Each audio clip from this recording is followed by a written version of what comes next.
Assalomu alaykum do'stlar, xayrli tong hammaga. Tong sahar bilan hozir kommentariyalarni o'qib video olyapman.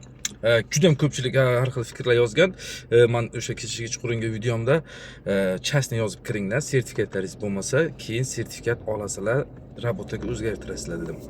Ko'pchilik chastni yozib kirmanglar, ahmoqmisan, suda har xil negativ gaplarni yozgan. U insonlarni prosta mana bu yerda hali yo'q hech narsa desa ham bo'ladi. Buni sababi chastni yozib kirsanglar deydi, bittasi firmalarga ishga kira olmaysizlar deydi. Rabota bilan ham ishga kirganingiz bilan baribir ishlashga haqqingiz yo'q, patent olgunizcha-ku. Siz rabota deb kelganingiz bilan firmaga kirsangizda, siz sertifikatingizni 1 oy, 1,5 oy, 2 oydan keyin olsangiz, shu 2 oy davomida sertifikat olmagunizcha ishlashga haqqingiz yo'q-ku qonun bo'yicha. Agar rabota deb kirsangiz shu 2 oydan davomida sertifikat olib, keyin patentga topshiraman desangiz, yo 10 ming rubl jarima bo'ladi, yo chegaraga borib kelasiz, kelgandan keyin yana baribir jarimaga tushasiz 2 ming rubl. Ben yozgan kommentarlarda ma'no yo'q. Shuning uchun men aytmoqchiman, chastni qilib kelaveringlar. Agar kim nimada ishlayotgan bo'lsa, chastni ishlayotgan bo'lsa, sertifikatingiz bo'lmasa, sertifikat olasizlar.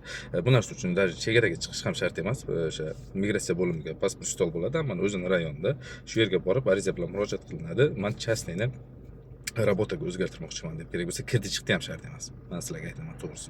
Kirdi chiqdi ham shart emas. Shu narsa shuni o'zgartirasizlar bo'ldi. Chotki bo'lib ketadimiz. Lekin o'tgan videomda, kechqurungi videomda har xil kommentariyalar yozilgan, u narsani prosta kallasi ishlamaydiganlar yozgan. Chastni bilan ham rabota bilan hech qaysi firma ishga olmaydi deydi. Ishga olgani bilan ham siz ishlashga haqqingiz yo'q-ku. Qanaqa qilib sizga ishga olishi mumkin? Patent oformit qilmasdan sizga ish berish mumkin emas. Haqqi yo'q bu narsaga. Shunaqa do'stlar, xolos.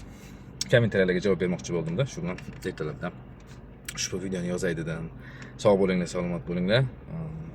O'tgan videoni ko'ringlar va o'zlaringiz fikrlaringizni yana kommentariyada yozib qo'yaveringlar do'stlar. Chastni yozib kelgandan keyin sertifikat olib, keyin o'zgartirsa bo'ladi rabotaga. Muammo emas undan do'stlar. Sog' bo'linglar.